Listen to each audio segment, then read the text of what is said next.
And so I asked, wouldst thou join in mine endeavor? Of course, Urianger. I gotta do this fate first! Oh, you're gonna get ground pounded. Oh my god, not yet. Not ground pound. Wait, not yet. Infinite pound pound. Sorry, Urianger, I had to do that fate. Heyo, beautiful people. How are you today? Let me know in the comments down below. And if you guys have been playing Endwalker, what you think. So we're on the moon now. I just want to see where else this is gonna go. So, a hairy situation. Thancred's dumbfounded expression suggests he is still struggling to comprehend the spectacle he has just witnessed. They must be the Loperites mentioned in the Watcher's records. Not at all what I expected, but the Watcher did bid us heed their counsel. I assume the one who gave that rousing speech was their leader, though we might have to ask in order to track them down. Come on then, let us be about it. The Loperites are very cute, by the way. They're really cute. Music? Okay. Leader of the crew, not me, I'm afraid. Singing Way is the name. I'm in charge of the construction and maintenance of the atmospheric circulation system. Only the crispest, cleanest air for the people of Etheris, and that's a promise. Aw. What a cute baby. Leader? No. Sleeping Way, my job is... Perhaps I'd better ask. What? Doesn't even know. What?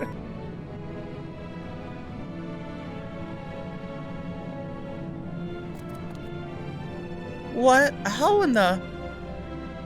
When did you get here? Who let you in? Why wasn't I told? Take me to your leader. Were you the one giving orders earlier? Me? Oh yes, of course. As the only one around here capable of doing anything properly, it falls to me to take charge of the others.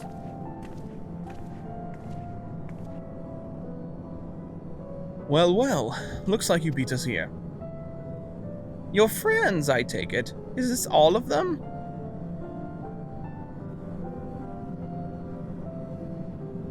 A group comprised entirely of children. What must their parents be thinking? This isn't a nursery after all, though perhaps we should build one. Or did we build one already? No matter, you needn't worry your pretty little heads. All will be well, I promise. But goodness me, we shouldn't be standing about gawping. I must take you to meet the others. Now they think that we're kids because we're so short compared to the ancients, right? If you could run along back toward the entrance, you'll find a path that leads to the central platform on the upper floor. There's no wrong way to reach it, but it's the large glowing ball at the center if you should find yourselves lost. I shall gather the others and meet you there. Well then, back to the upper floor it is. Alright, I guess I'll meet you guys there.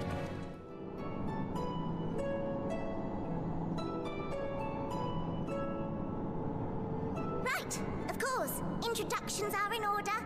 My name is Living Way, and we are the Loperites. Accidentally created for the express I slipped and pressed the purpose button. of commanding this ship and bearing the people of Etheris to a brave new world. More specifically, I am the one whom she charged with the execution of her most vital plans. You might say I'm her right paw.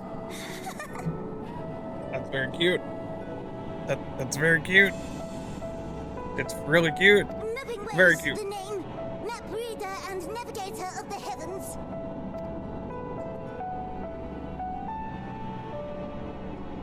Pleasure to meet you all, but I'm still trying to make sense of this.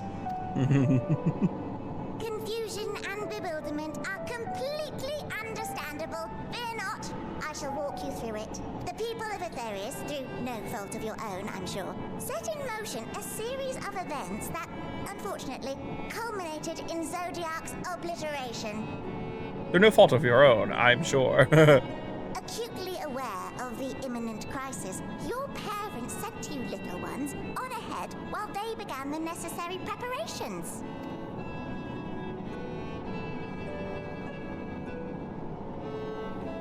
Still not following? No? elaborate further. Yeah, they think that we're the unsundered. Not that they knew about the sundering itself, I think. Not really sure yet.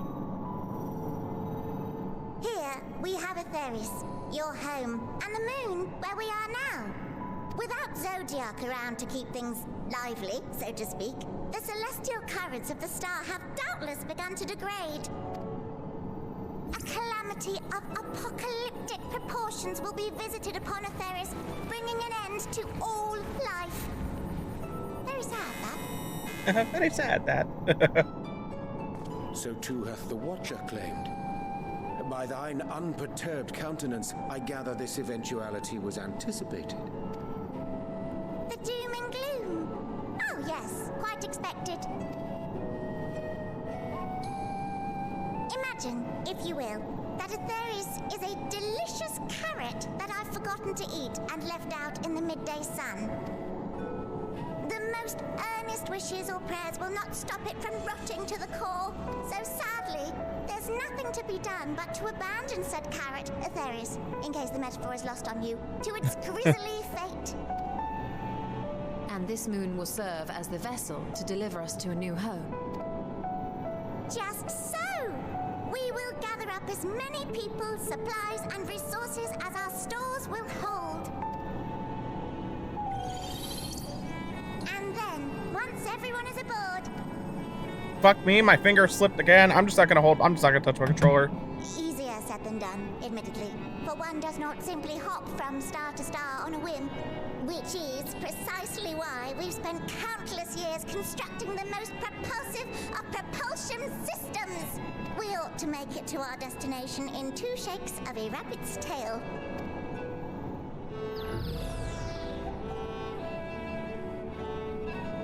They're very cute.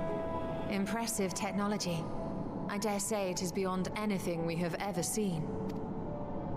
No need to shower us with praise. All we've done is faithfully carry out the instructions left to us by Heidelin back in the old days, when she was still just Venar. She was dedicated to the study of the world and its inner workings. So I was kind of right. That the one that's walking around probably is just Venar. And the Watcher, the real one, not the simulacrum you met, was one of her fellow researchers.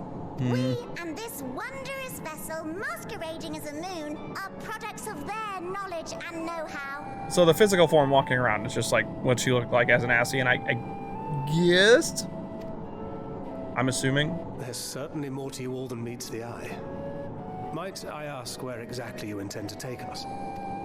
We identified a few promising candidates for resettlement some time ago, but we cannot guarantee that they are fit for habitation. Moreover, the ship can only travel in short bursts. We intend to go down our list, hopping from star to star, until we find one suitable for resettlement. No need to worry, though. The vessel is being refurbished with accommodation for an extended stay as we speak. While we did have to rely upon outside help to determine what amenities were essential, I dare say we have risen to the challenge. Help? From who? From you and yours! Who else? Each time we worked to perform regularly scheduled maintenance, we were greeted by the resources you sent us. What better way to learn about preferences and proclivities of our present-day charges? Ah, but you're still adorable little children. Perhaps your elders were responsible for the deliveries. I'm not sure what led you to conclude otherwise, but I can assure you that we are all grown men and women, and I very much doubt my elders know this place exists, much less how to send you so much as a starlight missive. What? Then who in blazes let you on my moon? It was Heidelin. No, they don't know about the sundering, I'm assuming. Herself led you here. You don't say. Well, that's really not children. Then why are you so small and stunted? Like little baby carrot people. Well, Amarotines were a great deal taller, in the present day, persons of such prodigious size are exceedingly rare. So, you're saying everyone's not like the Watcher? Oh, confound it all! Someone could have at least scribbled a note about your profound miniaturization. Poor baby. That tome in thy possession. Oh, this? One of the first books sent to us. A compendium of the people of Aetheris, with a few blank pages at the back for minor corrections and updates as needed. The sum total of our knowledge of your kind is contained in these pages. I thought it was abridged and made small for our benefit, but this isn't a regular-sized book, is it?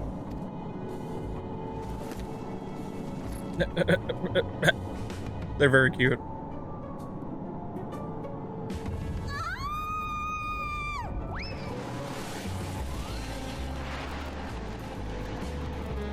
Building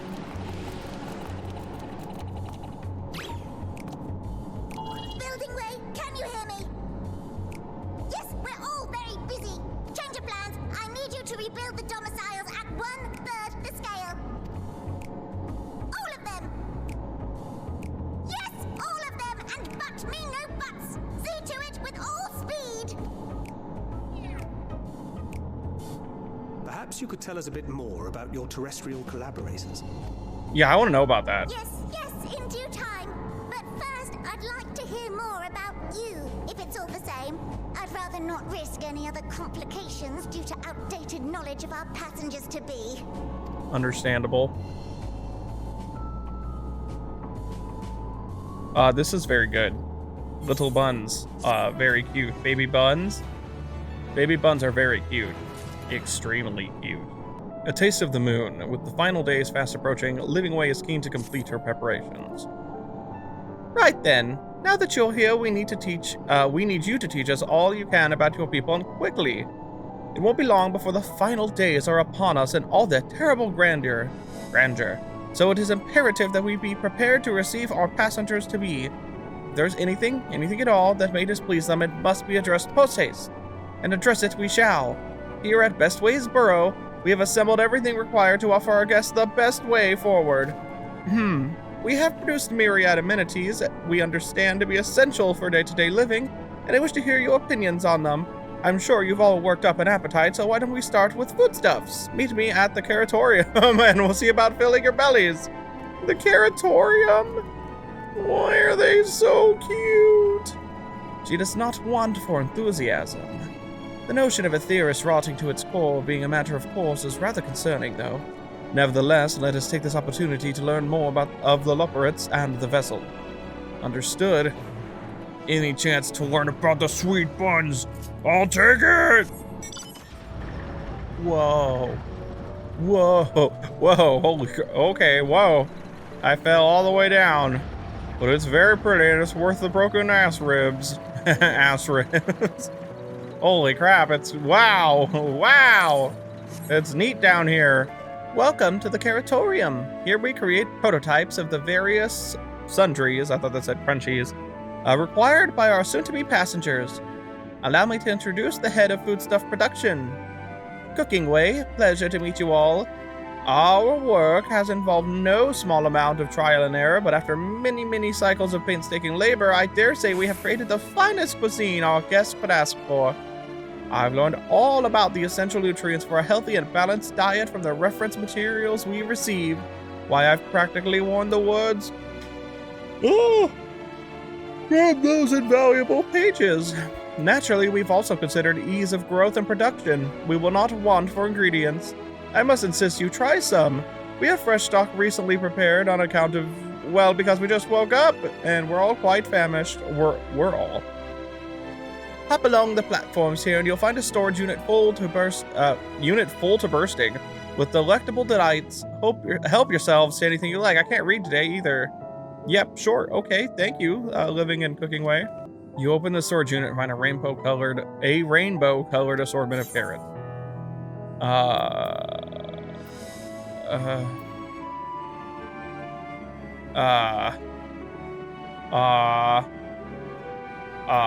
Blue.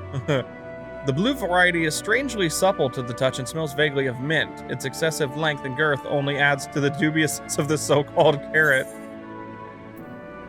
No, let me read all these carrots, dude. From frond to tip, no scratches or blemishes mar this immaculate specimen. Nevertheless, if not for its excessive length and girth, one might think it was an ordinary carrot. It's really funny. While it has no peculiar smell to speak of, the yellow variant is unusually light and springy. These qualities, together with excessive length and girth, would lead anyone to question whether it is indeed a carrot.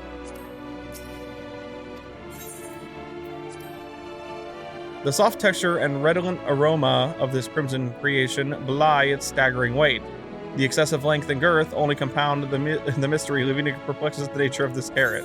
I'll eat the red one, fuck it. I'm not like mint. On second thought, you elect to simply take an obscenely large carrot for now. Due to its bizarre qualities, it would be prudent to ask Cooking Way whether it is safe to eat first. So did any of our selections set your mouth watering? What about this? Ah, yes, a fine choice. One of my personal favorites, actually. Please dig in. I'm eager to hear what you think. Oh no. With great trepidation, you take a bite out of the carrot. Carrot is oddly tender, but as you begin to chew, a rich aroma fills your nostrils. A newfound vigor begins welling within you. The rumbling of your stomach, however, suggests it may simply be indigestion. Iron carrot. What? That's pretty weird. What do you think? Unlike anything you've ever tasted, yes? The iron carrot can be a bit difficult to digest, but the boost to endurance it promises makes it the perfect meal before a day of heavy lifting. We have plenty of other varieties too. Bleeding carrots to improve blood flow, dream carrots to help with sleep. So you see, we have a carrot for every occasion. These carrots are extraordinary, but what if I don't like carrots? I can certainly see demand for this in Charlene. I feel like Shosov would just be entertained. These carrots are extraordinary. Then why do you seem so disappointed? If they're lacking somehow, we need to know. I take it you two had a wide assortment of carrots to choose from and naught else.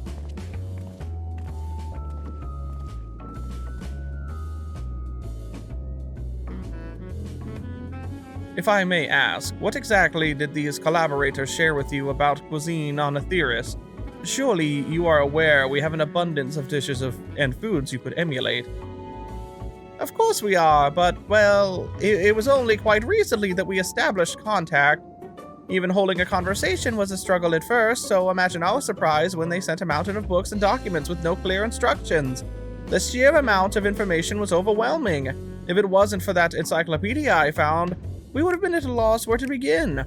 And so we decided rather than divide our resources to prepare a variety of middling and potentially unsatisfying meals, it would be more efficient to devote our efforts to the production of a single perfect food. That's all well and good, but man cannot live on raw carrots alone. Have you considered cooking them? You mean steaming, boiling, roasting, and the like? I suppose we could prepare the carrots in other ways, but our primary concern was efficiency, and what's more efficient than sinking your teeth into a carrot fresh from production? A rather strange approach to take for one named Cooking Way, isn't it? Well, technically speaking, Cooking Way isn't my given name. When first created, we were all named in the old tongue. You know, that otherwise impenetrable parlous the Watcher speaks. If we received a great tome of words, a dictionary that is, from our collaborators, we learn your language. After. Adverbs, I just don't know that word. Gerunds, present continuous verb conjunctions, so the basics. Then we found the terms related to our given tasks and used them to form new names. Aren't they helpful? No, not really, but it does explain a great deal. Wherefore didst thy kind deem such a change necessary? When the rest of your people arrive, we want to be certain they can understand immediately what each of us does. You'd never be able to pronounce our original names anyway. I see. I hope our critiques, such as they are, were helpful to you. Though if you should decide to preserve flora and fauna from Aetheris as well, you would be able to offer the passengers a more balanced diet. Until such a day, when I pray come sooner than later, it would appear there is not but carrots on the menu. Oh well, it's what it is. Bum bum. At least they made a variety of carrots. It's just very simple. Style to hero. Living Way is eager to show you more of the moon's wonders. I think we've had our fill of carrots for now. Let's move on to other necessities, shall we? Our clothing production is sure to impress. This way. Well, I mean, the outfit is cute. So we'll see. Here we are, the apparel production station. We've chosen to employ more traditional methods for this task, creation magics. Heidelin, in her infinite wisdom, blessed us with the self-same affinity for magic her people possess. We have other amazing talents, of course, and I know you're dying to hear about them, but I will regale you with the details another time. That said, we did run into a spot of trouble at first. Our magic alone was not sufficient to see our work done. In the end, we discovered crystallized ether was a wonderful catalyst that could provide us with the extra vis we needed. My, how resourceful. Ah, the sweet sound of recognition. You will also be impressed to hear we've read all about your habit of changing attire to match your chosen profession. For the sake of efficiency, I presume. This has also been taken into account with our designs. But why take my word for it when you can simply try on our clothes? Make yourselves known to the workers and they will see to the rest.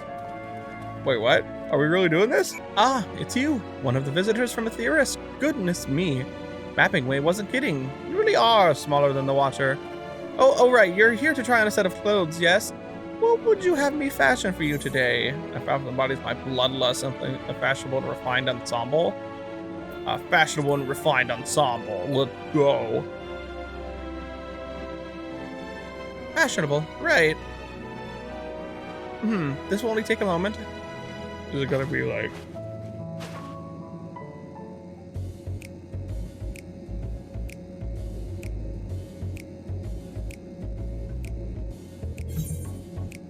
Whoops.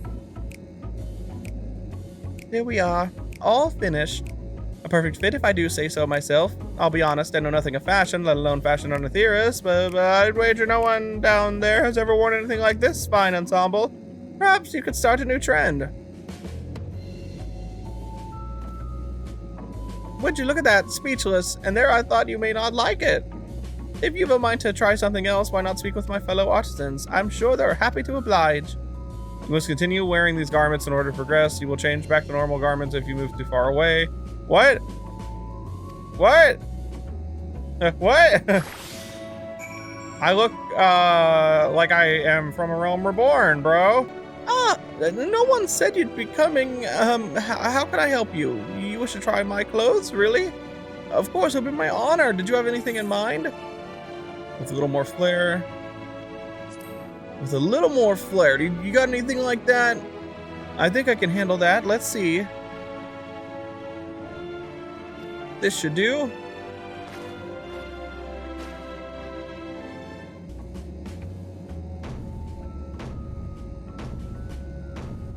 I mean, it's got more flair.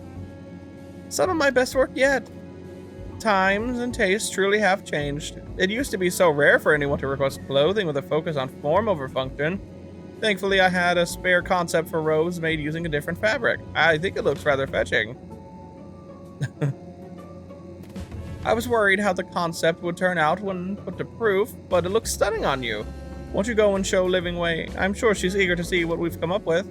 My, don't we look splendid? The result of much trial and error, but I know quality work when I see it. Shh, you needn't speak. I can see your adoration for the moon and wheel operates in your eyes. No doubt your friends feel the same, having sampled all creations. Oh no.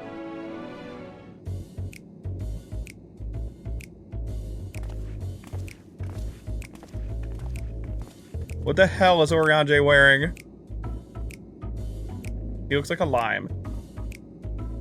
Are there outfits based off of yours? Sorry to have kept you waiting. They insisted we sample all of their concepts ere we returned. His arms. Verily, It is an ensemble most becoming. Does Urianger like it?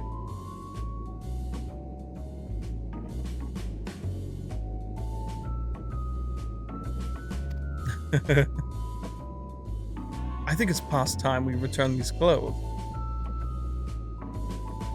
Poor baby was like, what? Why?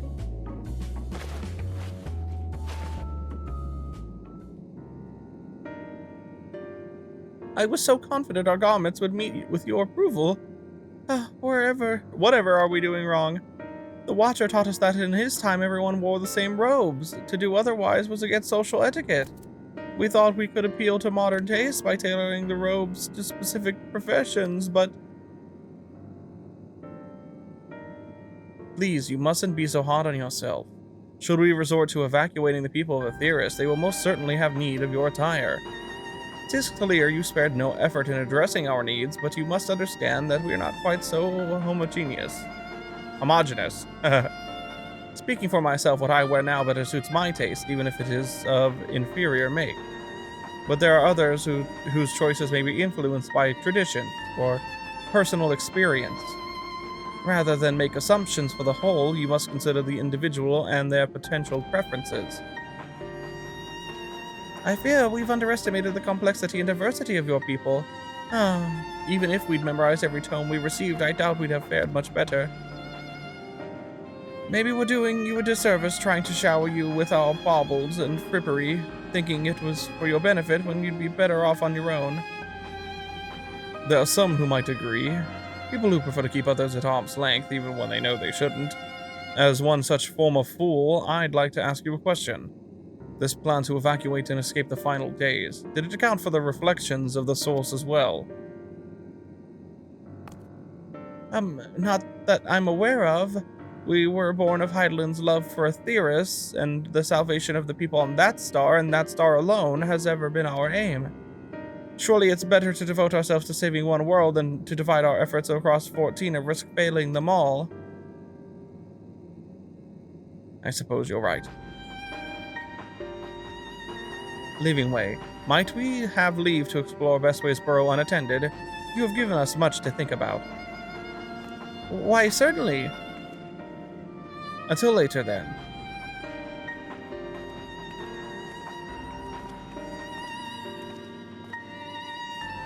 If I may, I should like to accompany thee a while longer. Really? I mean, you're more than welcome to. There was actually something I wish to speak with you about. Let's be off then, shall we? They want to talk to Urianger about something? What?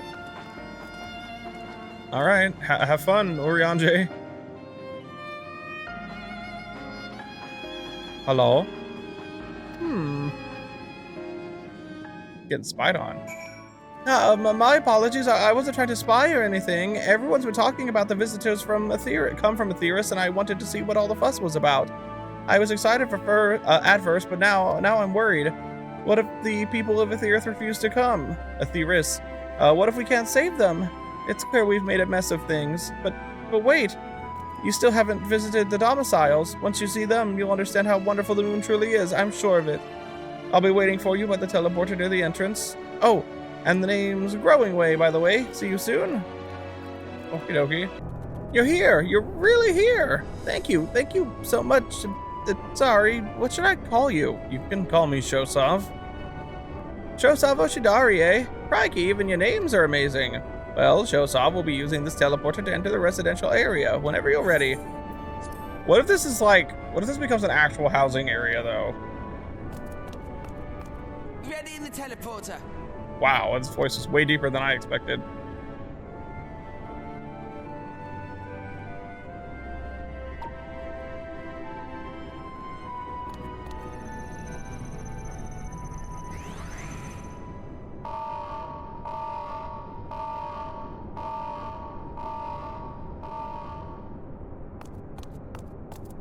Huh? Access to living quarters restricted due to reconstruction. Then where is it? Oh no! Ah! This one I'm just in the vacuum of space.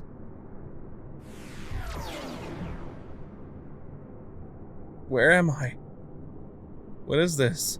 A private audience. as thou didst request, for reasons I know not.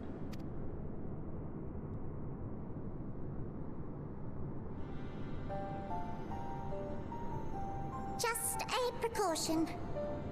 I'd rather I didn't have to ask the question at all, but I take my responsibilities very, very seriously. Do you and your friends, by any chance, find our accommodation wanting? Be honest, brutally even. 'Twould be ungracious of me to belittle the efforts of thee and thine. Lovely sentiment, really, but the disappointment is writ plain on your comrades' faces. It's all the more frustrating since no one will come out and say what they find wanting.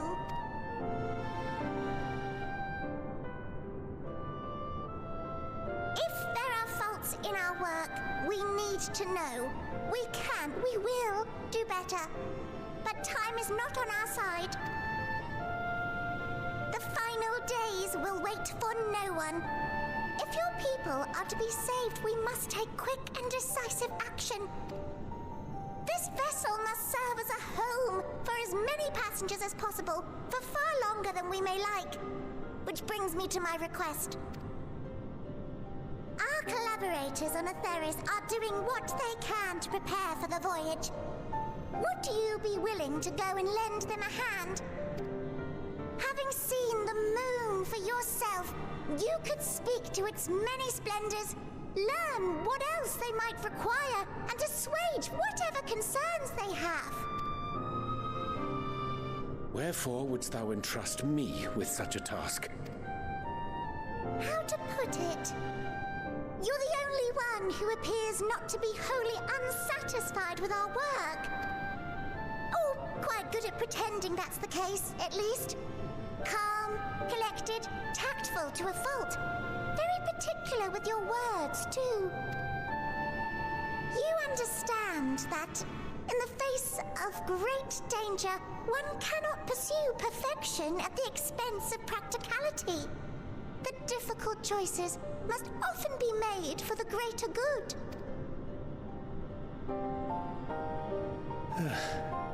And so fate doth conspire to set my feet upon this path once more. Come again?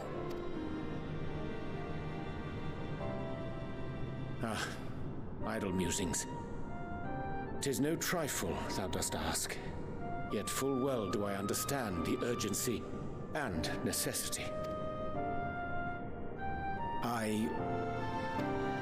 Oh, dear me! Dear me! I was terribly sorry for the mix-up. They're very It's cute. a bit of a malfunction. I hadn't realized the residential quarters were inaccessible, you see.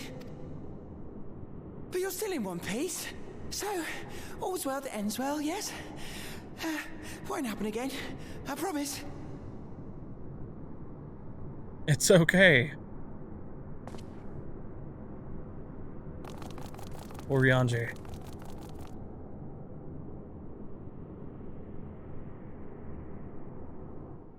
Gosh, that was embarrassing. I promise to be more careful from now on.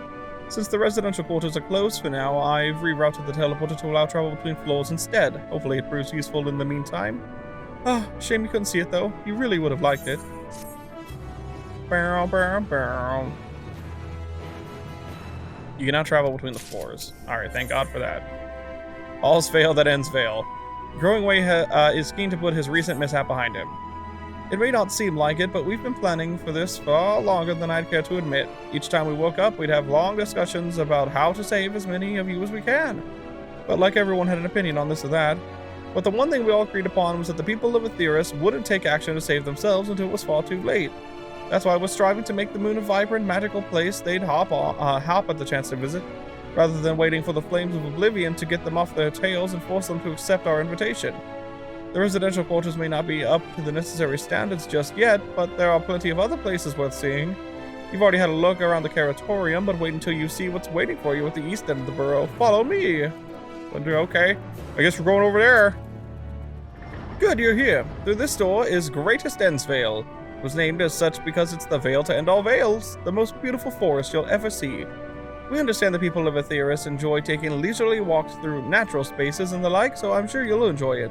How about we start with a nice stroll to the fountain? This way. Okay. So what did you think of the forest? Isn't it positively pleasant? Simply sublime? I couldn't see the forest or the trees. Wait, you mean there's crystals out there? As I said, it's very fiscal was I couldn't see the forest or the trees. You're pulling my tail. You're in the forest right now. Building the place was a challenge, let me tell you. Since we were born here, we've never seen trees in person before, let alone a forest. The information sent by our collaborator was quite enlightening, but after much deliberation, we decided to use crystalline constructs in place of living trees. And thanks to our atmospheric circulation system, this place produces air as clean as you'd find in a forest on Etheirys. The fountain here behind us, powered by the rather large crystal adorning its top, plays a vital role in supplying us with fresh water. Much time and effort was spent making it the most spherical of spheres, and I dare say the unparalleled roundness speaks for itself. I enjoy nothing more than a nice long stretch and a spot of relaxation whenever I come up here. You look like you can do the stretch yourself. Oh. I suppose I stretch. That's the spirit. I feel more relaxed simply watching you. A sight worth the many years spent building this place. If it's not too much to ask, it's always been a dream of mine to take a walk through this forest with someone from Etheirys. Could we maybe... Yes, you cute baby. You will? Oh, be still my quivering whiskers. Oh no, they're very cute. I don't mind the escort stuff, actually. I think the escort stuff's fun. It's just like actual single-player Final Fantasy stuff where you've just got the NPCs with you, honestly. Maybe with the occasional more dialogue or something. But it's really cute. I was thinking, Shosov, that I could be more helpful to you by teaching you a little about the moon and what it is we do. When we were first created, the moon's sole purpose was to hold Zodiark, and there was absolutely nothing to be found here.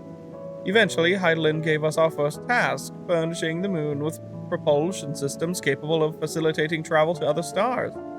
It sounds impressive, and I suppose in some respects it is, but it was only possible thanks to all the knowledge Hydaelyn shared with us. We also had a lot of time to get it done, 6,000 years, give or take. But anyway, let's keep going. I have no idea if this dialogue is still going to be here, so I'm going to do this real quick. Ask if you can taste the rainbow crystal. What? No! I'm not sure what it is you do with crystals on Etheirys, but we don't eat them, and certainly not this one. It's possessed of all 6 elements: wind, lightning, fire, earth, ice, and water. We use crystals like these to maintain the moon's elemental equilibrium. It's worth mentioning, though, that because of Hydaelyn's influence, being the embodiment of tranquility and stasis and all, manipulating the elements here is different than it might be on Etheirys. The conjuring of fire would sooner dry your clothes than singe them, for example. But simply, the etheric conditions are ill-suited to growth, which is why the surface is mostly barren. Of course, this was all necessary to keep the raging energies of Zodiark in check. Cool. This may come as a surprise, but we didn't begin building the habitable areas until after the propulsion systems were ready. Considering how long it took, I wish we'd started sooner. Who would have thought we'd need 4,000 years to make all of this? It certainly wasn't work you dare rush either. We had to create infrastructure and countless supporting systems, some of which wouldn't be operational until hundreds of years later. And then there was the brief period where our productivity came to a screeching halt, when that bizarre red satellite was sent up from Etheirys, the Allagan's mischief, I think. Dalamud, right? We thought maybe some new nefarious actor was colluding with Zodiark. All we could do was stand by and brace ourselves for the worst. I can't tell you how relieved we were when Hydaelyn informed us of its destruction. Oh yes, there was much joyous humming that day. Say, do you notice anything peculiar about the treetops? I mean, apart from the fact that they're massive crystals and not trees? I'll give you a hint. It's the golden rings emanating from the glowing spheres. Along with the device fixed near the ceiling, they fulfill a role similar to our sun, and do so better even. The sun and similar celestial objects in the great expanse radiate energy that is harmful to your bodies. These rings shield you from that energy while allowing you to bathe in the perfect amount of sunlight, or rather a close approximation of it. Pretty impressive, wouldn't you say? Oh, and if you look closely, you'll see different types of trees have ever so slightly different curvature. Yes, indeed, this forest truly is the greatest. There was something else I wanted to tell you about. Oh, right. The propulsion systems and habitat facilities were completed around 2,000 years ago, and with that, the most important features were fit for purpose. Which was all well and good, except we still knew absolutely nothing about the present-day people of Aetheris. Why not go and visit Aetheris yourself, you might ask? Strictly forbidden. Were our technology or knowledge of the moon's true purpose exploited for evil ends, the results could be disastrous. Then there were a few more rejoinings, and it became increasingly difficult to converse with Heidelin. Fearful we might lose the ability to communicate with her altogether, we beseeched her to find people on Aetheris we could trust to help. We were quite fortunate everything worked out as it did.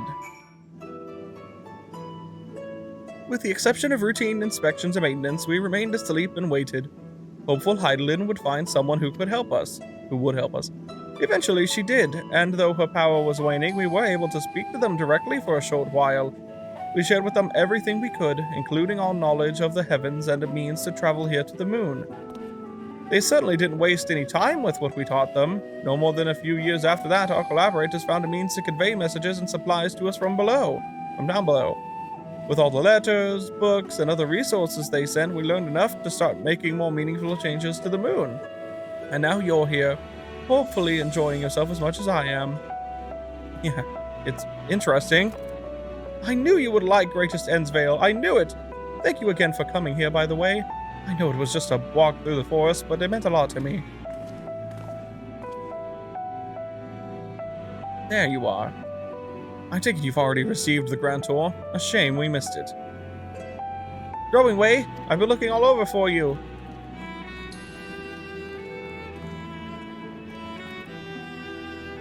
Oh, is this about the teleporter to the residential area? No, never mind that. We have more pressing matters at hand. I will be calling an emergency meeting shortly, and your attendance is required. Really? I can't imagine why you need me there, but if you insist. We won't be away long, so you all are more than welcome. My brain. To continue looking about the burrow. Now, come along, Growing Way. Sorry, I'm very tired. I feel like I have to take a fucking nap or something. I'm dead, or get some caffeine. Jesus. Before we arrived, you seemed to be in the midst of a rousing conversation with your guide. Did you learn anything of import? I'm gonna relay this information to you. They've spent 12,000 years preparing for this. With the appointed hour fast approaching, I can certainly understand the restlessness, but still. It remains to be seen if the people can be persuaded to evacuate when there are yet no signs of the final days. What's more, the technology of this place defies imagination. I doubt there are many who would readily come to terms with living in such surroundings. Whoever these collaborators are, unless they are possessed of the world's most charming personalities or a means to forcibly evacuate people, they will meet with a great deal of resistance. Indeed, even if faced with annihilation, the decision to forsake all one knows cannot be made lightly. I'm assuming that it's Charlian. I might have read too much into the stuff earlier, but I kind of was wondering if Charlian, I forget the guy's name at the male Vieira that we met, Aaronville, was talking about how he thought perhaps they were getting ready for a migration. I was like, what if they know about the moon and they're sending stuff to the moon?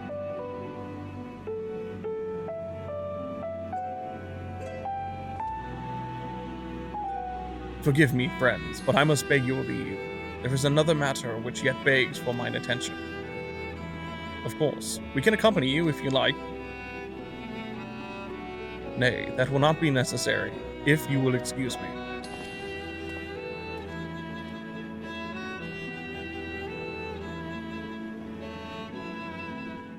'Tis clear now that difficult decisions lie ahead of us.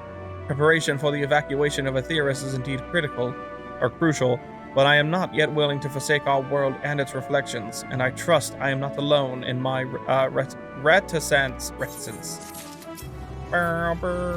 Thancred. Back to old tricks. By now, Thancred can tell when his friends are up to something. Did URIANGE'S seem strange to you? More so than usual, I mean. I know he has a penchant for keeping his own counsel, but I'd be lying if I said I wasn't worried. Would you go and see if he's alright? Y'shtola and I will remain here and see what else we can learn about the final days. If you hurry, perhaps you can catch up with him. URIANGE, my baby! Got a little bit of vitamin water and walked around a little bit. I'm awake now, mostly. What's weird is I actually got plenty of sleep last night. I don't know, I guess my body's like, sleep more. Urianger? Urianger appears to be heading towards the entrance. The best way is burrow. My boy?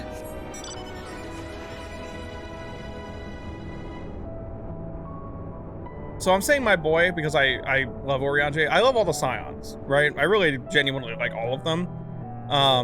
What is your favorite Scion? Mine's definitely Y'shtola, but I also have progressively fallen more, you know, the more Alphino grows, the more I've fallen in love with him, for good reason. That's his whole arc, essentially, is, you know, kind of pompous, ignorant kid who is smart, but a bit, you know, on the pompousy, ignorant side.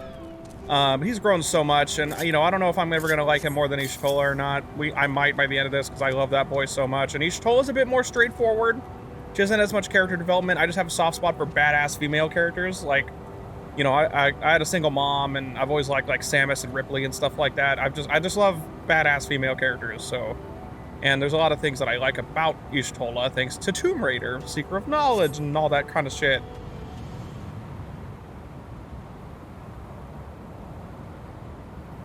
There he is. He's still going. Doggo? Oh yeah, that's right, the dog is still up here. Urianger ventures off into Mare Lamentorum for reasons unknown. You must tread carefully, else he might sense your presence. Now, I was actually just thinking about these earlier because I had the escort thing, right? The escort ones are cute. I think the stealth ones are not great. Follow Urianger from a safe distance. Blah, blah, blah. Blah, blah, blah. I think these are okay. I feel like we don't really need these. I get why they are what they are, and they're trying to be immersive. I get it, and I respect the attempt. I don't think they're inherently bad. I just think that, you know, we could have gone without these.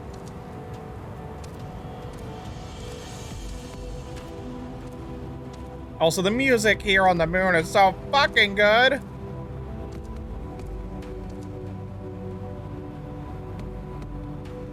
Okay, well, anyway, I will catch up with him. Unless something happens, you guys don't need to worry about it. I'll just edit to it.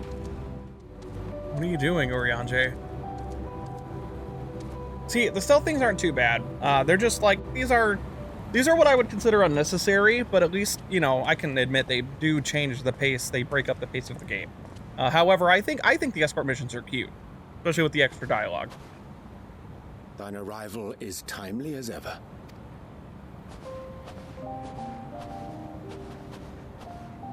Thou didst chance to overhear my conversation with Livingway, I presume? Yes, but it wasn't on purpose. 'Twas not mine intent to move in shadow. Nevertheless, I have been asked to do that and more yet again. Is it so plain that these strangers could intuit it at a glance? My capacity for silence and secrecy and duplicity? When Grahatir did contrive to deliver the first at the price of his own life, I was complicit in the scheme. A sacrifice averted for a mercy. Would that I could say the same for Menphilia. One life for one world. And by that bloody bargain brokered by my hand were the scions robbed of a dear comrade, and Flamine her beloved daughter. Two souls, whose selflessness was beyond measure, whose resolve was unshakable. They would not be moved even had I thought to protest, but protest I did not. Far from it. I pushed them forward. No effort did I make to seek out alternatives, ones that would not demand such terrible costs. That resignation weigheth heavy on my mind, as does the memory of another lost to mine inaction. Dearest Moonbringer, who did face death unflinching, that we might secure a means to bring low the Ascians. In her hour of need, I did naught. Dutiful disciple of Louisoix, ever looking to the greater good. Had I shut mine eyes and bid her live instead, mayhap she would be with us today.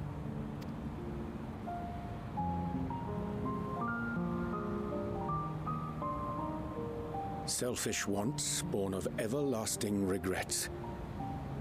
Most days I put them from my mind, but could think of naught else when asked to swallow the same bitter draught. Subterfuge and sacrifice. Mayhap the right moral choice, but one I regard with great trepidation. The calamity of Amarot was a tragedy beyond reckoning, one which must never again come to pass.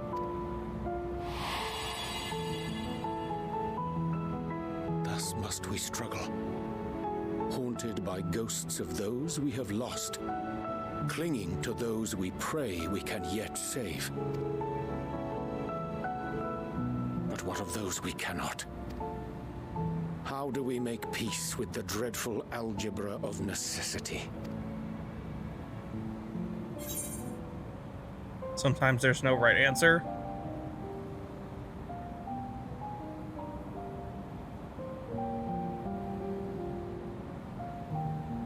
These first two are really good. I understand this one, obviously, but these two are really good. I'm trying not to cry because I was just saying I like Urianger a lot, and this that was a lot. Oh, that poor boy was crying in front of me. This is shit I would say. Really, I would say both of these things, you know? These are both really good. These are super good. And I don't want Shosov to come off as, like, perfect hero boy, you know what I mean? Because he's not, like, character-wise.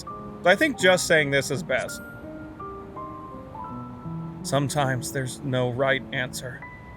I am not alone in my discomfort, then? No, you're not. 'Tis surprising, though perhaps not. We Scions are wont to debate strategy at length, but are resolute and unwavering in execution. Strange. Scarcely can I remember when last we spoke alone, and so candidly. Oh, that's very cute. Also, I'm glad I picked that now because because there was that camaraderie, this like unity between the characters there, and I really appreciate that. I thank thee. For all my supposed skill with words, I find it difficult to express such private thoughts. Same, bro. As for Loporit's proposition, I will take time and consider how to respond. 'Twould be to our mutual benefit if we could converse more openly with our aspiring caretakers. A concern I should be glad to address on the Scion's behalf. To dispense with all pretense and bare one's heart to another is a frightening thing indeed. But we cannot move forward ere we take that bold first step. A lesson I have learned many times before. And today.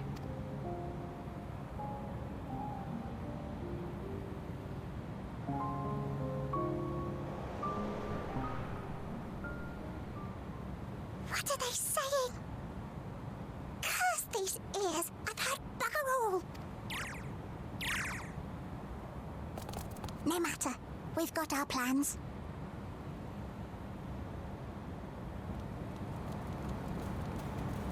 That was a little suspect. That was a little suspect. A little sussy. A little sus. What? What are they gonna do? In truth, my reason for traveling hither was to effect a plan of mine own. A plan which may pave a way forward for us all. Holy crap. May, I say, for there is no guarantee of success. 'Tis the reason I set out alone. That failure, could it come, would be mine to bear alone. Yet thou standest before me with proffered hand and open heart. 'Twould be remiss of me to refuse thy amity, and so I ask, wouldst thou join in mine endeavor? Of course, Urianger. I gotta do this fucking fate first! Oh, you're gonna get ground pounded. Oh my god, not yet. Not ground wait, not yet. Infinite pound. Sorry, URIANGER, I had to do that fate. Setting things straight. URIANGER is quite glad for your company. I thank thee for accompanying me. 'Tis a simple plan, in truth. We shall not be long away from the best ways burrow. Difficult decisions must needs be made in the coming days, but I nevertheless believe we are all of one mind in our desire to save the people of Ethereum.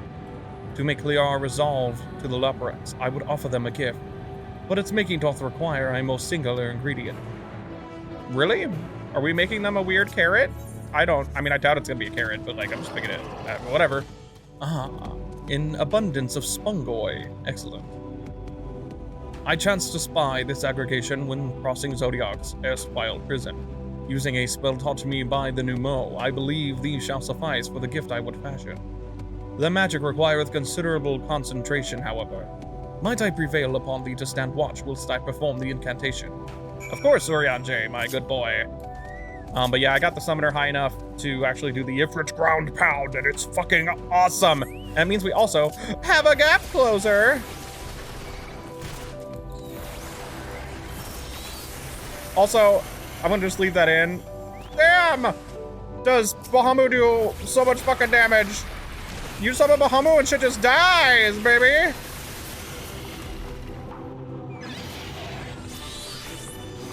You thinketh attacking me a goodeth idea? Every grandpa! Crimson Strike is fucking awesome. I guess I have to wait yet again. Surveying the nearby area, you see no sign of potential threats. This would be a good opportunity to see how URIANGER is faring. Oh, never mind. I just had to interact with it again. He remains fixated on his work. Okay, we're good. The sass stance, what? There, 'tis done. A magic ink, every almond, as efficacious as that crafted by the Numo. Rare is the occasion I would conjure mine own, but is nevertheless a most useful skill. The resulting product is admittedly possessed of no preternatural properties, but its hue is one of mine own choosing, which I pray the Loporets will appreciate. Shows off, URIANGER, oh thank goodness, I thought you had been eaten, or had perhaps fallen into a crater.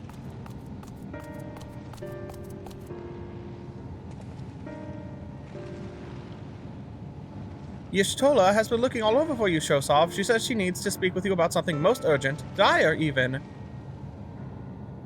She was also quite clear that she wishes to speak with Shosov alone, which means I'm afraid you must stay behind, URIANGER. But worry not, it just so happens we need your help with an errand. Delivering a package from the Watcher's Palace to Bestway's Burrow. It's quite large and heavy, perhaps even too heavy for we poor Loporets, and we would be ever so grateful if you could lend us a hand. I should be going then. How about an extra pair of hands before I go and meet with Y'shtola? That's convenient. Suspiciously. Okay, how about an extra pair of hands before I go and meet with Y'shtola?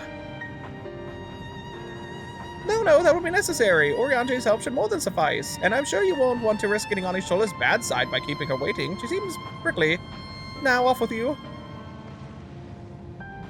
Worry not, Shosov. I shan't be long. I am concerned. I mean, I'm sure that... I feel like it's not gonna be malicious exactly, but... Oh, Shosov, we thought you would be away for far longer. Well, didn't you ask me to come help? A dire emergency? I said no such thing. But as you are here, I could use your assistance with one small matter. Running Away, a companion of Growing Ways, apparently has much to tell us of the final days. The problem, however, is that he is determined to live up to his name, refusing to stay still long enough for us to hold a conversation. Is there anywhere he's likely to stop and rest, or perhaps there's a way to slow him down? Well, what's the rush? I was thinking we should wait here, maybe enjoy a cold mug of carrot juice, and no? Well, it's really that important. You can try using these balls of moose flesh, not confused with the other thing. Running Away's other notable feature is that his incessant chatter, so you have no trouble finding him in a crowd. And when you do, try lobbing your balls at him. Rude, but if it proves effective. He was here in Greatest Endsville, and last I saw him, let us split up and find him. Sorry, oh, hiccup. I'm not really happy. I mean, I get that we don't have... I'm thinking that they want to keep us here, you know, and URIANGER to leave, maybe? I don't know what it is. I I feel like they're just being obsessive right now. I don't know if it's exactly malicious. So running away talks. That was what they said. Like he won't stop talking. I mean, this one was running and talking, so I'm assuming it must be them. Ow, that's smart. If this was meant to be a joke, it isn't funny. I hope that was him. I would feel bad. Did I get them? Okay, it seems like it. Hey, are you running away? Yes, I'm running away. Do you mind explaining why you hit me in the face with your balls? Mouse flesh? I'm highly knowledgeable about the final days. Ha! That's the most ridiculous thing I've heard since I woke up. Who told you that joke? Yeah, they told them that because it's hard to catch him. As if we've got time to look into the final days when there's so much to do before the Great Voyage. It's true that Hyland did impart to us some knowledge of the event, but I know about him as much as any other lopper around here, less probably. I don't know why anyone would think it's funny to go around telling people I'm an expert, but they'd better hope I don't get my paws on them. It's to eat time up. Sorry I couldn't be of more help, but if there's nothing else, I've work to do. And I'm off! Yeah, it's literally just to kill time. Okay, that's peculiar. Peculiar. Oh no, please. I don't think it's malicious, and don't let it be, for the love of God. I could find neither hide nor hair of him. How did you fare? I did find him, but he doesn't know anything about the final days. So he knows no more than the others. Care to explain yourself, Growing Way? Well, you see, I misremembered. Yes, that's it, I misremembered. Terribly sorry about that. Afraid I'm drawing a blank, though. Try as I might, I can't remember who I was thinking of. On an unrelated note, what of Urianger? I assume you spoke with him earlier, but did he say when he'll be returning? No, he didn't. He was just running an errand with them. On his way to the Watcher's Palace with Livingway.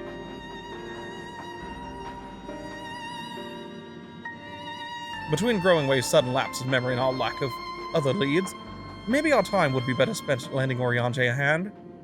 What? Now hold on a moment. It's all coming back to me. Yes, I remember. The information you're looking for is in the archives. Yes, that's where you'll find all sorts of useful knowledge, including that pertaining to the final days.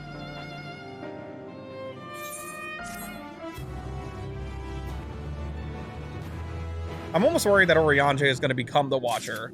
I don't know, man. I'm scared. Part of the matter. Growing Way is fidgeting with nervous energy, but is it from excitement or worry? Oh, what to do? I promised Livingway I would help, but... No, I promised I'd help, so that's what I'll do. The archives are on the second floor of the main plaza, the eastern wing. Follow me. This is concerning. I suspect the Loprits are up to something, but if there is all to be learned of the final days, I think it best we play along. For now, at least. Alright, we'll do that. Ugh. I just don't think it's bad exactly, but ugh.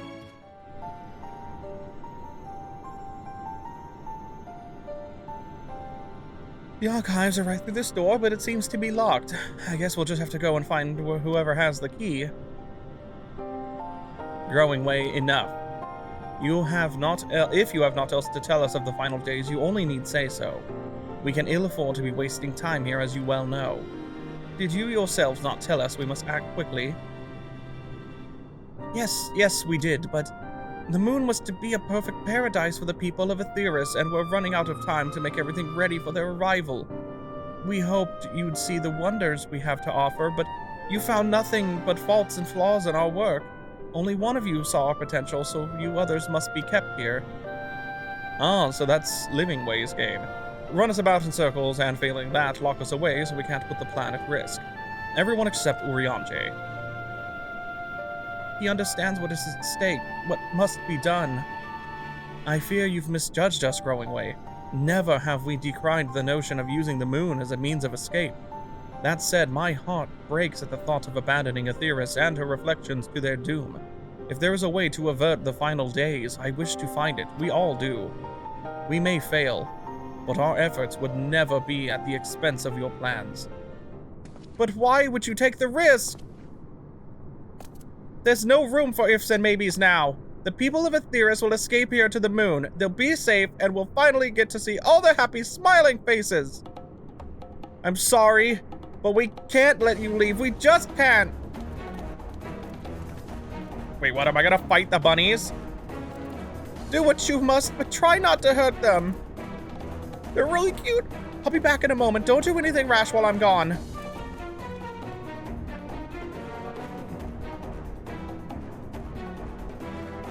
If we dally, they'll overwhelm us with sheer numbers. I say we knock these ones out, split up, and make our way to the exit. Agreed. Let us reconvene where Argos awaits outside. The little bunny, they want to help so bad. Oh, so you just leaving me to fight these three? I get it. I'm so sorry, little bunnies. But what must be done, must be done.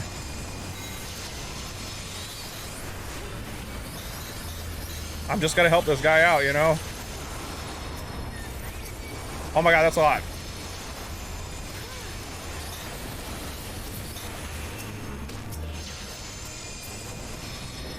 They all dead? Nope. Bonk.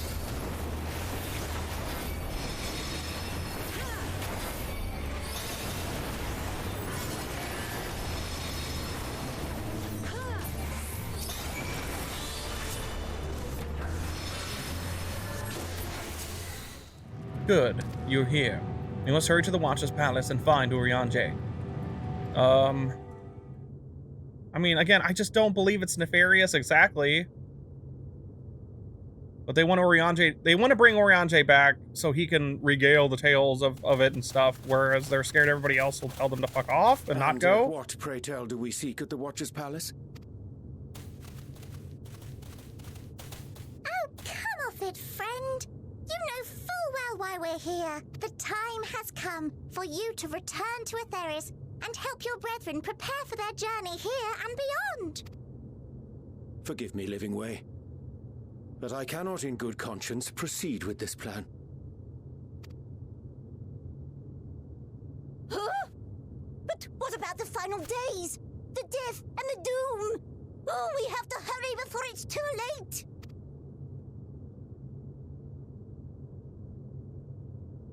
Your unflagging commitment to your duty is endearing, to say the least.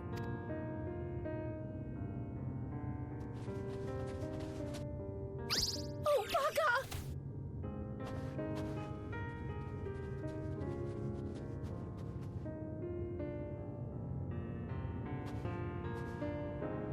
Be at ease.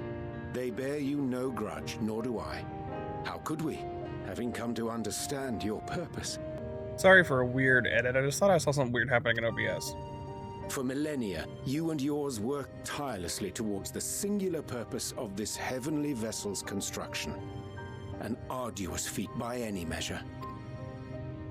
'Tis clear you have spared no effort. Why, your very names are a testament to your dedication.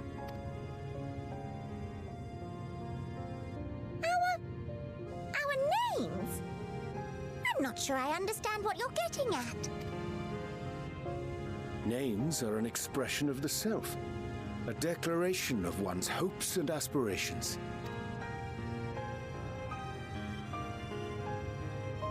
Your use of contemporary, uncomplicated nomenclature doth ensure clarity of purpose.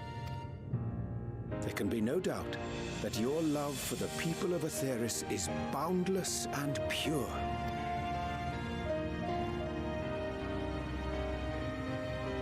Yes! Yes! A most mellifluous phrasing! Mellifluous! We Loperids were born of Heideland's love for Aetheris.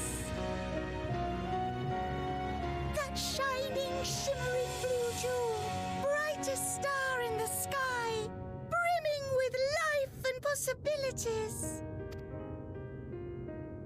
For as long as I can remember, I've toiled in anticipation of the day when this vessel might be needed.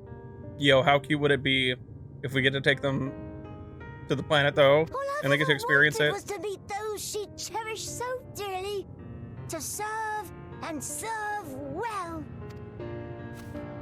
That goes for all of us, don't you see? So help us! Help us help them! Lead them here where we can keep them safe! If there's anything wrong with what we've built, we'll fix it. We'll make it right.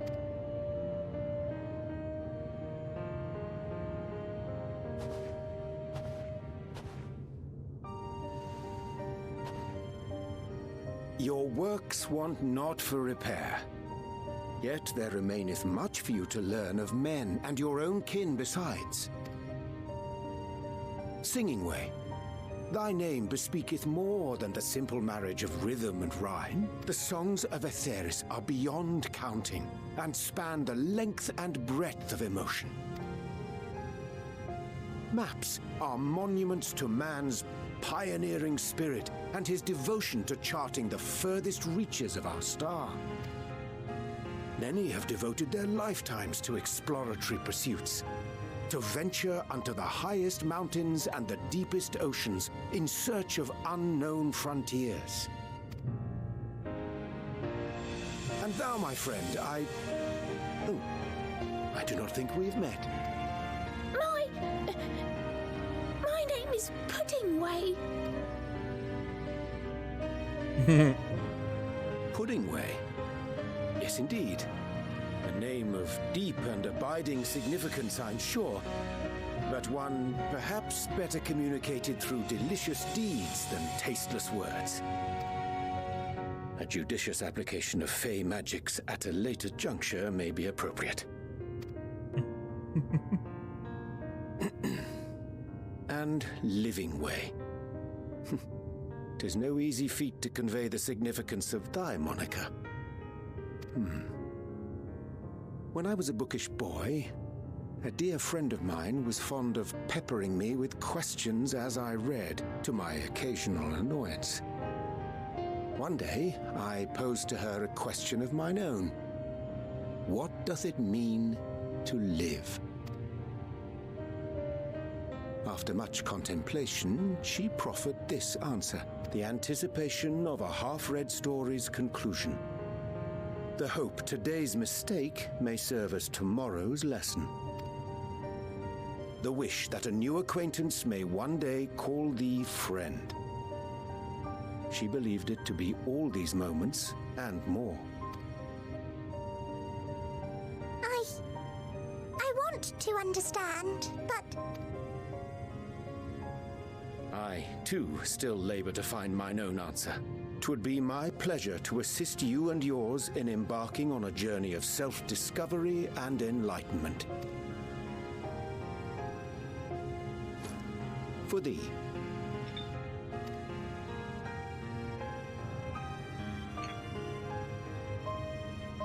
Ink as blue as the waters of Aetheris. Made in haste, though I assure thee, the quality has not suffered for it. The people need not be persuaded by honeyed words. Nay, I have faith they shall do what is right in due course. Until they do, I beg your patience, friends. And with that ink, let us fill the empty pages of Living Way's compendium.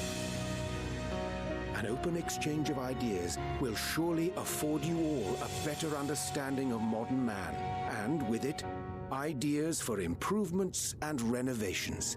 But more importantly, it shall empower us to together find a way forward. Damn, Oriange, you beautiful bastard. I hope you're right. Thank you for this lovely gift.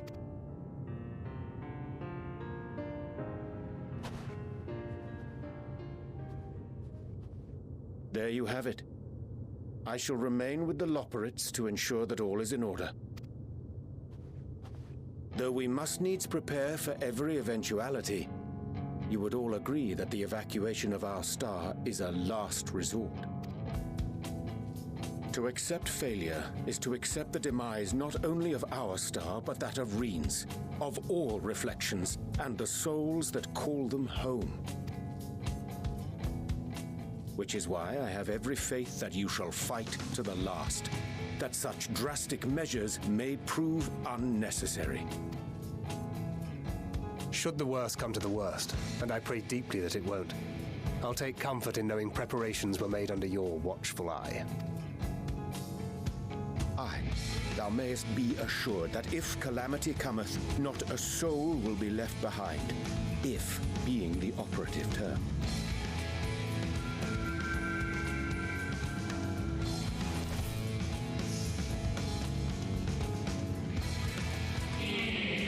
That flower. How came it into your possession? It's a moonflower, was I right? From Charlian? How very like her. Guided by its light, you may come to know her true intentions. Intentions which remain a mystery, even to us. Maybe it's not a moonflower then, but still. I really think it is. In our time, we called it Elpis. You would do well to remember the name. Elpis. I hate to interrupt, but I feel like I need to make amends for all the secrecy. Think nothing of it. We haven't been the most gracious of guests. Do convey our apologies to Growingway and the others. But of course! And when next we welcome more guests from Aetheris, we'll have learned to be much more hospitable hosts. Oh, and circling back to the matter of inappropriate secrecy, we ought to discuss our benefactors. Charlian? Agreed. The Charlian Forum, yes? Hell yeah, baby. What? How did you know? The more I heard, the more obvious it became. The Forum's aims align closely with those of your anonymous patrons. A telling coincidence would be an understatement. Though had we not taken it upon ourselves to peruse certain restricted tones in Labyrinthos, we might still be unaware of their plans. But let us continue this discussion upon our return. I dare say we have kept Alphino and the others waiting long enough. I'm a little scared to go back, but yeah. We don't know how long we've been gone.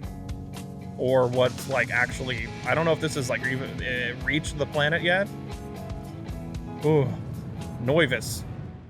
Hey, sorry if there was any weird stuttering at all or any like perhaps low frames. OBS said it was recording at 60 and running at 60, but I swear I noticed like it was like slow a little.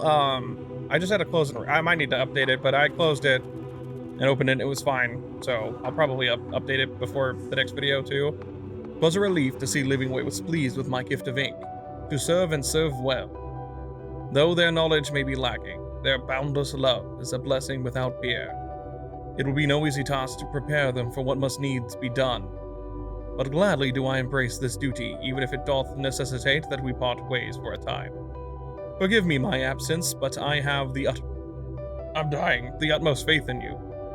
Why am I hiccuping? In all our fellow scions, when next I return to Aetheris, I pray I will find you all in good health and good spirits.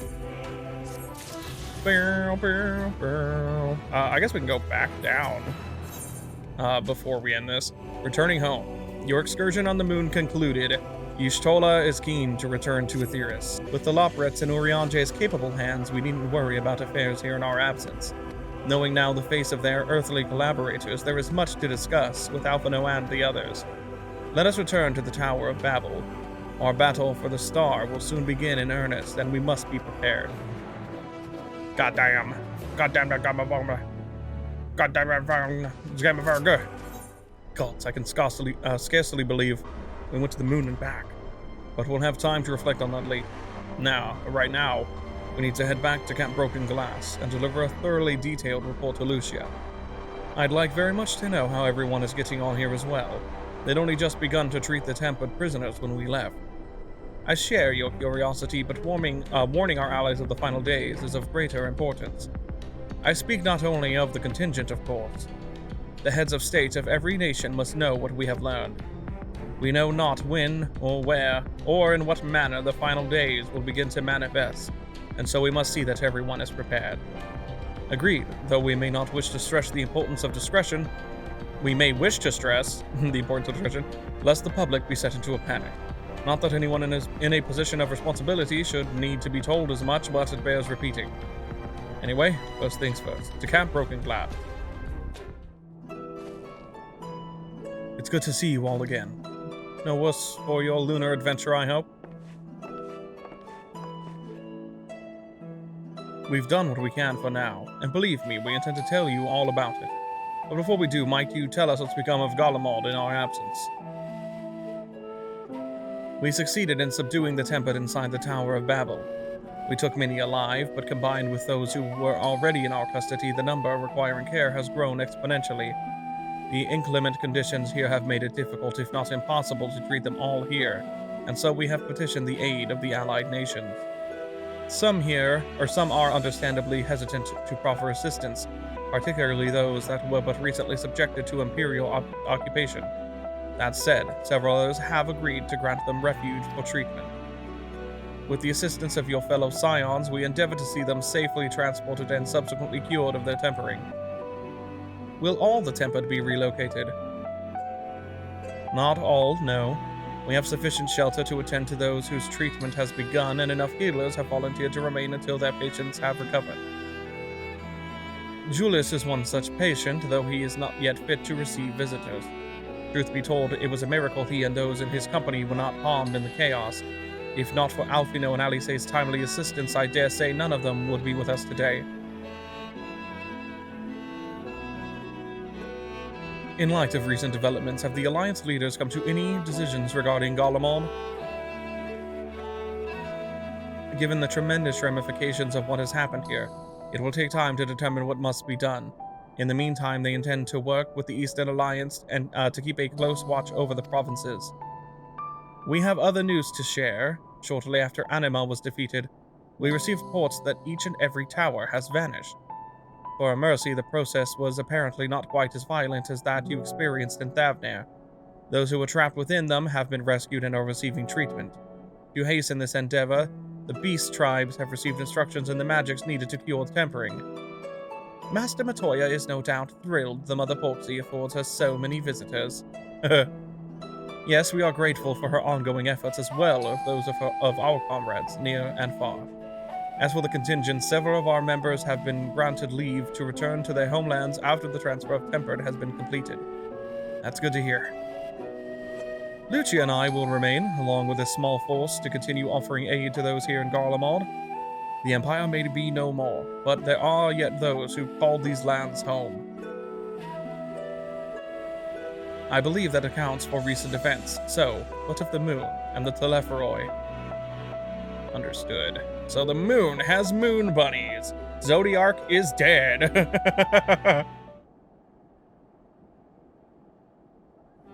I thought it was gonna be like Meanwhile, the Legion of Doom for a second.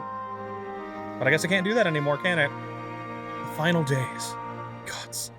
Prayed your victory would mark the end of our troubles. There is still much we do not know, but the Alliance leaders must be told. Would you be willing to contact them in our stead? Yes, of course. I will send word forthwith. We'll also release your fellow scions from their present duties that they may return to Sharlayan.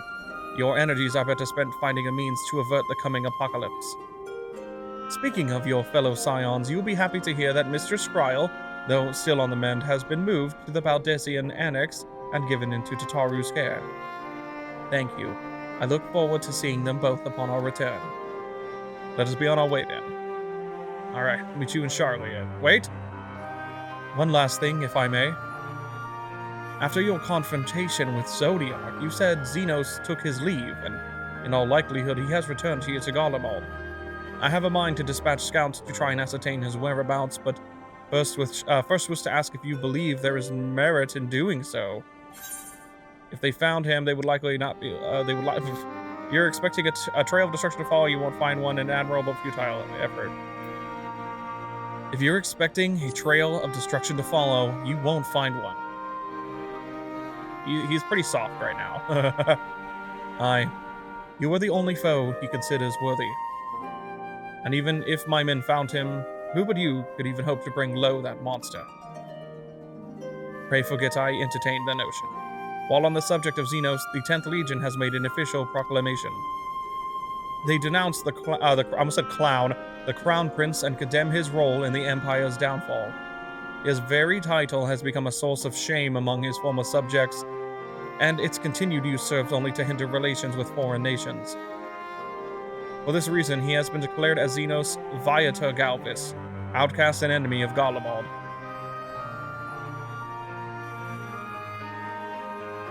Van Daniel is no more, and now his own people turn against him.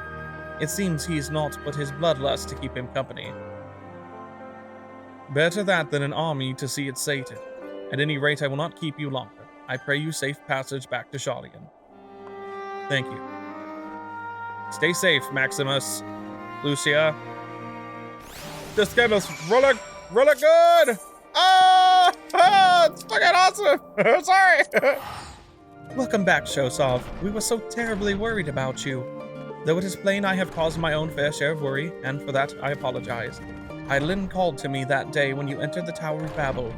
Her pleas were faint, but desperate, and I knew at once she required a vessel to carry out her will. What came after feels like a dream, barely remembered, my body flowing through the life stream toward Garlemald. When I regained consciousness, I was all aches and frostbite, exhausted of ether. So exhausted, in fact, I could only laugh, for it was in that moment I understood Raha's awareness from the Tower of Zot. Would that I could laugh at a time like this. Though we prevented Zodiac from being unleashed upon the world, I am curious to know what else took place there on the moon. Well, you see... perhaps we should wait for the others to join us before you give your account. Let us reconvene in the main hall once they've arrived.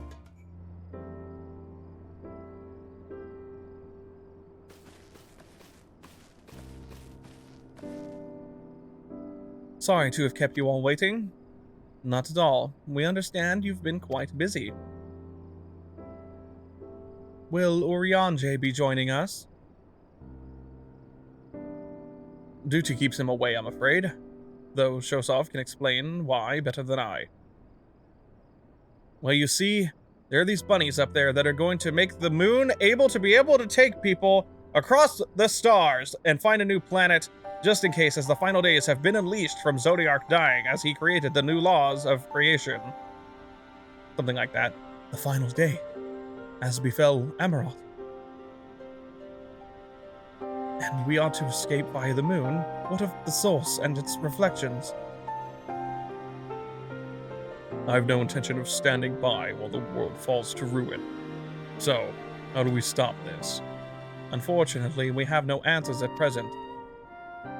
If the celestial currents have grown stagnant, as was the case in the time of Amaroth, the solution would be to alter the flow of ether throughout the entirety of the star. The ancients accomplished this by summoning Zodiac, sacrificing half the star's population in the doing, but it should go without saying that such a sacrifice cannot be repeated, which leaves us with the daunting task of identifying the underlying catalyst for the final days, a feat which even the Amarantians could not accomplish. Unfortunately, we found no clues in Mare Lamentorum. There's still so much we do not know about the catastrophe itself, let alone what may have caused it. The final days were marked by the corruption of the Amarantians' creation magic. The We command no such power, which invites the question, what havoc is in store for us? If we knew that much, perhaps we could draw some parallel with the events of the past, and thereby form some semblance of a plan. Perhaps we should start with the Forum then. Having worked with the Loporrits in secret all this time, there is surely more they can tell us. Forgive the interruption, but I've urgent news. The Forum is holding a public assembly in the plaza outside, some sort of announcement. What is Father up to now? There's only one way to find out. Alright, let's go. I'm assuming that now that it's happened, they're aware of it. But we'll see. Voiced cutscene. Yeah, high budget.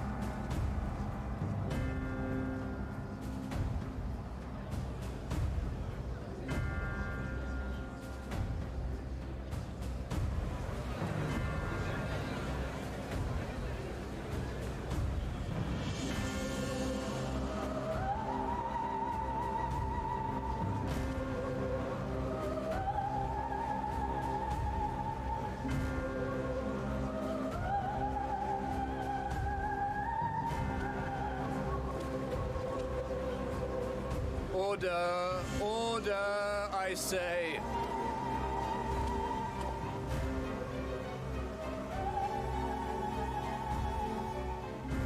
thank you all for gathering here on such short notice. This day we must speak of grave affairs and their implications for the future of Sharlayan, nay, of this very star. Said affairs concern all citizens, and so we have called for a public assembly. Alright, fixing something. You may have heard rumors of the Telophoroi and the havoc these madmen wreak abroad. Under normal circumstances, we would pay little heed to petty disturbances outside our borders. The final days, however, are another matter, for we dare not ignore these prophetic words of Eld. Sorry, it's like the third time today my fingers fucking slipped. The Endbearers will come, ushering chaos and calamity. The final days descend and devour the very star. I've never heard this prophecy. Is it true? Will all that really happen? Calm yourselves. The time has come to speak of the Forum's most sacred duties. But first...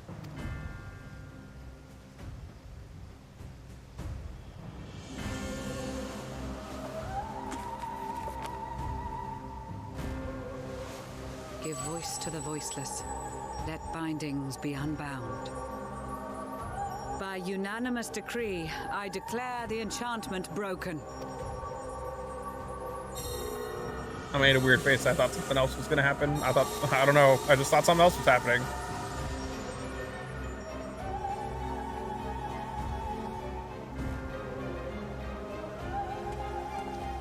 Master Leveilleur, if you would. Very well.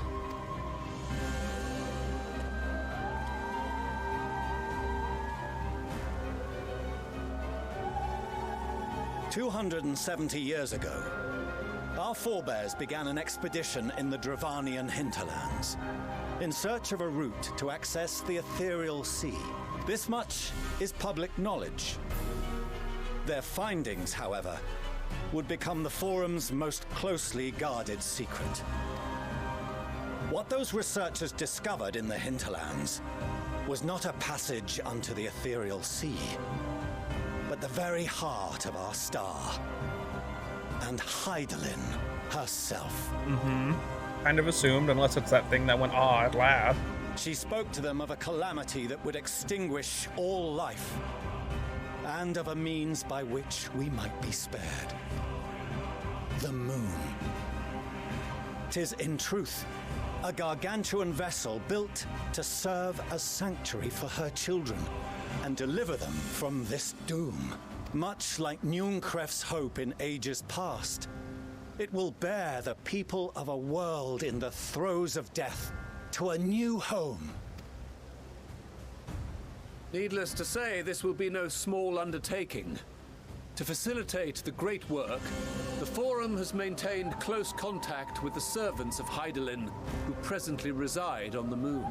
Convinced that the foretold end was all but inevitable, we began amassing a wealth of knowledge, not merely for the betterment of our nation, but in preparation for the journey to come. You reveal this to us now? By the gods, how long do we have? While we cannot say with certainty, we believe the hour to be nigh. We received a transmission from the moon suggesting as much not long ago. Which is why we must in earnest begin preparations for the great exodus.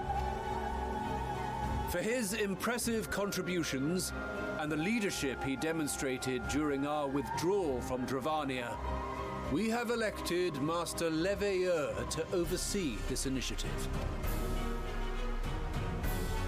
Okie dokie. I guess.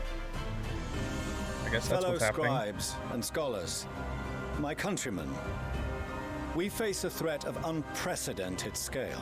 We must challenge the trials before us with composure and conviction if we are to find salvation. The wisdom of Sharlayan has ever been a shining beacon in the darkness, and so it shall continue to be. It is our solemn charge to see our heritage preserved for future generations. For those who will come after, we will brave a new frontier.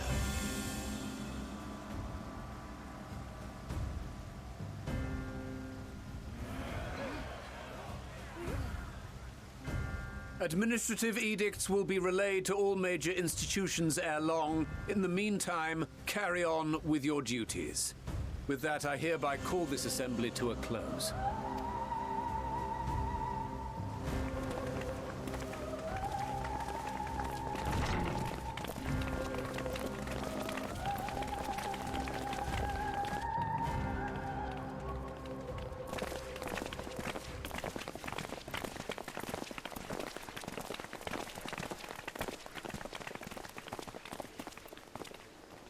Do you remember what Mother told us when we visited home? That it wasn't until after we were born that Father seemed to lose himself in his work.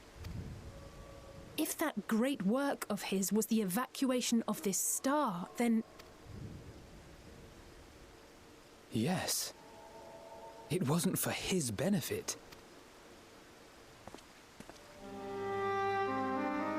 Would you mind waiting here a moment? I wish to speak with Father before we leave. Keep it civil, eh? Take your time. Thank you. I shan't be long. If it's all the same to you, I have a few choice words to share with Father as well.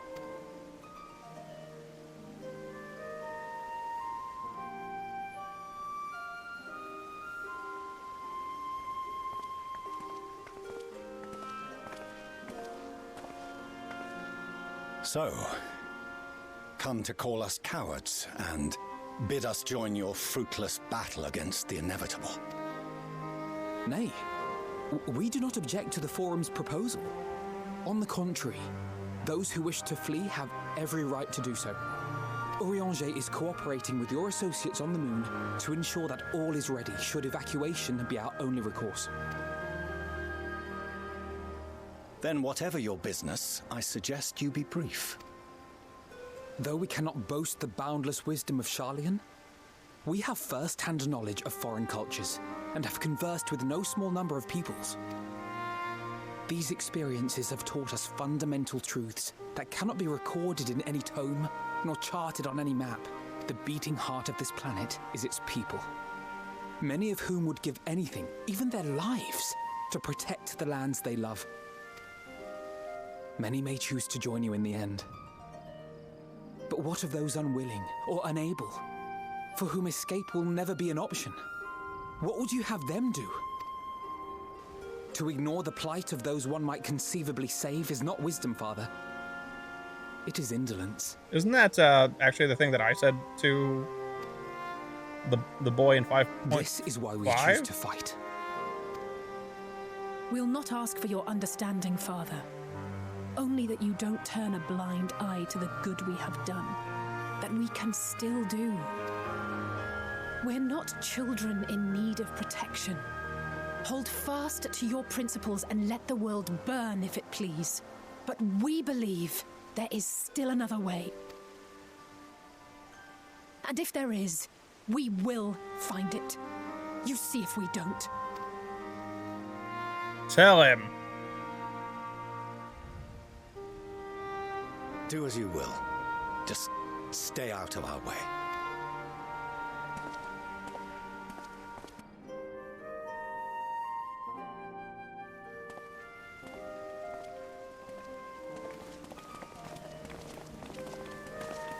Were he not so consumed with self-righteousness, he might tell you how proud he is of you both. Yeah. Bold words call for bold action. And there'll be no turning to your father should plans go awry. As if I ever would. So long as there are those who wish to stay and fight for this star, we have to do what we can to help them.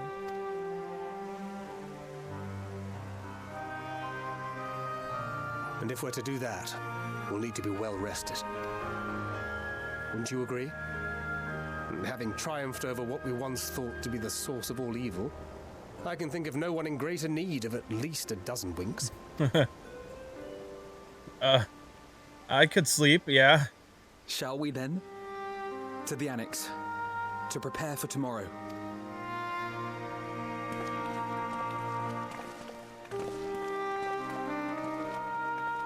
Urianger waited to walk with the kids. That was cute. I'm sorry, Urianger Thancred. That was cute. Cryle tells me that the Forum made a rather momentous announcement. Though there's to be a great exodus, is there? I'm reminded of my narrow escape from the Isle of All.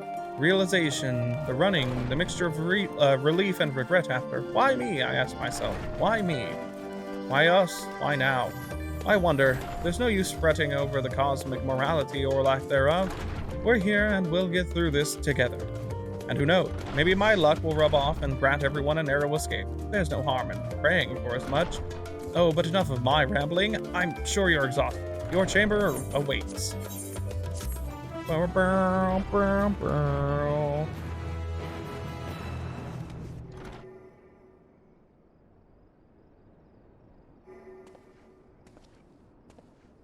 Voiced cutscene. High budget. That means possible fear. Xenos just crawls through my window. Yo, you got a minute, babe?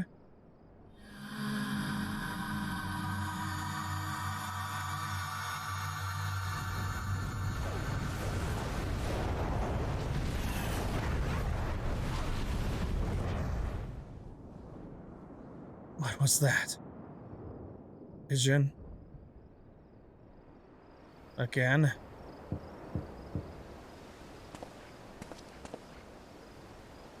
A visitor's come knocking at your door. Whoever could it be? Oh, you can actually... Oh, this is hard to pick. Oh no, this is fucked up. This is super hard. I want to pick Alphino or Ishtola really bad. And I've got to pick Ishtola. She's my favorite character.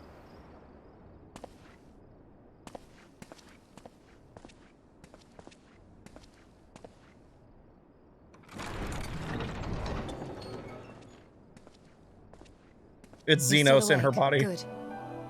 It's Might I trouble Xenos. you to stand still for a moment? I'm kidding.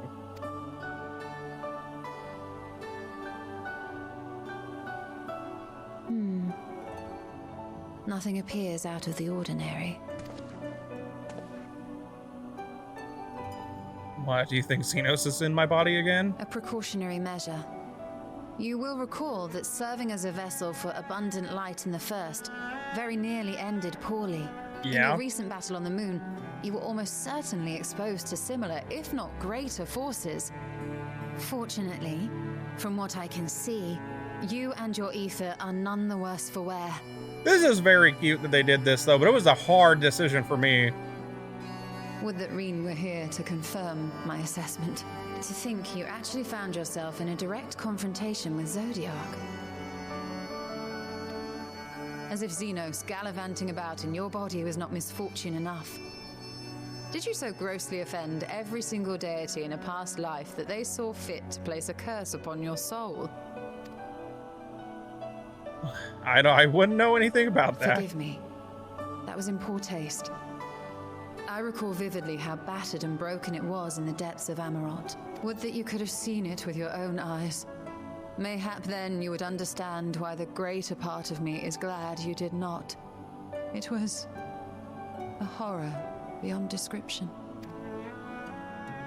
Promise me you will be careful, that you will seek my counsel if you feel unwell. I promise.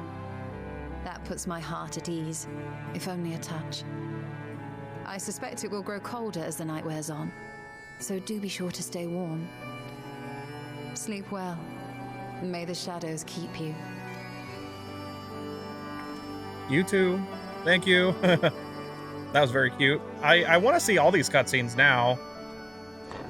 I wonder what Renee will pick. Probably, I feel like Renee may... No, Renee will pick Rahatia. And Corin may pick...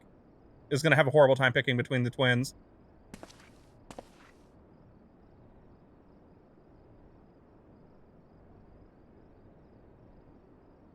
Cool. That's cool that you can do that. I'm sure a lot of people picked Y'shtola or in the Alamegan Quarter. Oh, a short while earlier, not meanwhile. A little before? Why?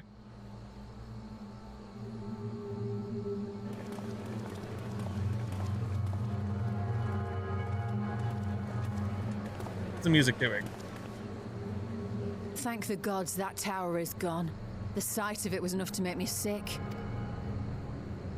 Thank the Ilsebar contingent, more like. Word is, they fought their way into Garlemald and toppled the bloody thing themselves. Not just the one, neither. All the towers have up and vanished. Aye, I heard the same. Commander Aldin and his troops helped keep casualties to a minimum, too. But is it true they brought back tempered Garlean soldiers? As Commander Aldin tells it, they've a treatment for that now. But don't you worry. Cured or not, they've no plans to bring them into the city proper. I see. Well, that's a relief then. I know we've brothers and sisters among the lot, but I can't say I'm eager to welcome them home. Wanted to think about it for a while yet. They're to be looked after in Alagana for the time being.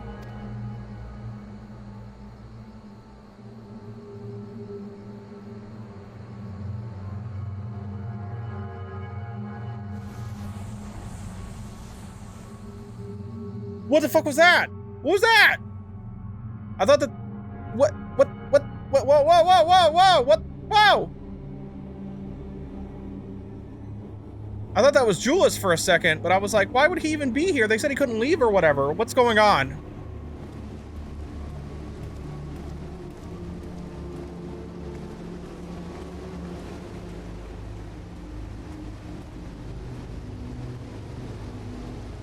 Aaronville? Another day, another commission of paramount importance. Well, what have we here?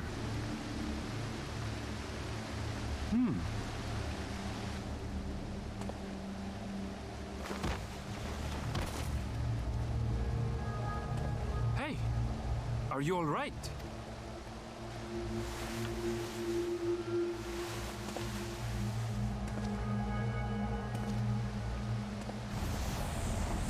What the hell is happening?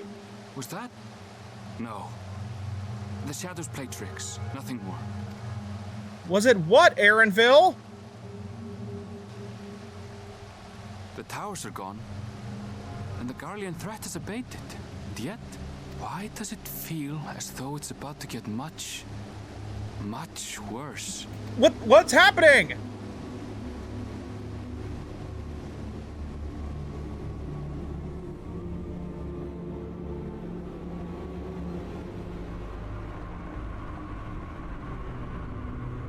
What the hell? What the fuck? No! What? No! What the hell? What is that? What is that? What the fuck?